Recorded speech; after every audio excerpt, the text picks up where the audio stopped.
নমস্কাৰ, মোৰ নাম শ্ৰী আকাশ নমস্কাৰ। নমস্কাৰ, মোৰ নাম শ্ৰীমতী সুস্মিতা বুঢ়াগোহাঁই। আমি দুয়ো হৈছোঁ চিলাপথাৰ ইউটিপিয়ান একাডেমীৰ দ্বাদশ শ্ৰেণীৰ ছাত্ৰ ছাত্ৰী। আজি আমাৰ প্ৰকল্পটোৰ নাম হৈছে তাঁৰবিহীন শক্তি প্ৰেৰণ, ৱায়াৰলেছ পাৱাৰ ট্ৰান্সমিশ্যন। এই প্ৰকল্পটো আমি সম্পূৰ্ণ কৰাৰ বাবে যিসমূহ প্ৰয়োজনীয় সঁজুলি ব্যৱহাৰ কৰা হৈছে সেইসমূহ হৈছে দুডাল কইল, এটা ছুইচ, এটা বেটেৰী, এটা ট্ৰানজিষ্টাৰ আৰু এটা ৰেজিষ্টাৰ। আৰু বাকীখিনি আকাশে ক'ব।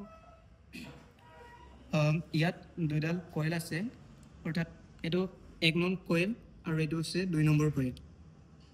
আমাৰ প্ৰথমতে 1 নং কইলত আমি এডাল ট্ৰানজিষ্টাৰ ব্যৱহাৰ কৰিছোঁ, তাৰপিছত আমি এডাল ৰেজিষ্টাৰ ব্যৱহাৰ কৰিছোঁ, তাৰপিছত এডাল বেটেৰী আৰু ইয়াৰ পিছত এডাল ছুইচ ব্যৱহাৰ কৰিছোঁ।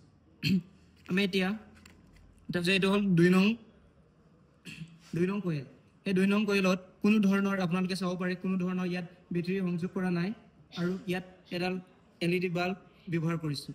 এতিয়া আমি যেতিয়া এই 2 নম্বৰ কইলডাল 1 নম্বৰ কইলৰ ওচৰলৈ সংযোগ লৈ অৰ্থাৎ ওচৰলৈ আনো, তেতিয়া এই 2 নম্বৰ কইলডাল জ্বলি উঠিব। আপোনালোকে দেখিব পাইছে এনেদৰে জ্বলি উঠিছে।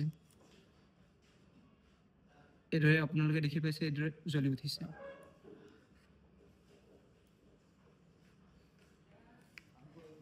অৰ্থাৎ আমি ইয়াৰ পৰা এইটোৱে ক'ব পাৰোঁ বা সিদ্ধান্ত ল'ব পাৰোঁ যে কোনো ধৰণৰ বেটেৰী নোহোৱাকৈ এডাল LED বাল্ব আমি জ্বলাব পাৰোঁ। ধন্যবাদ।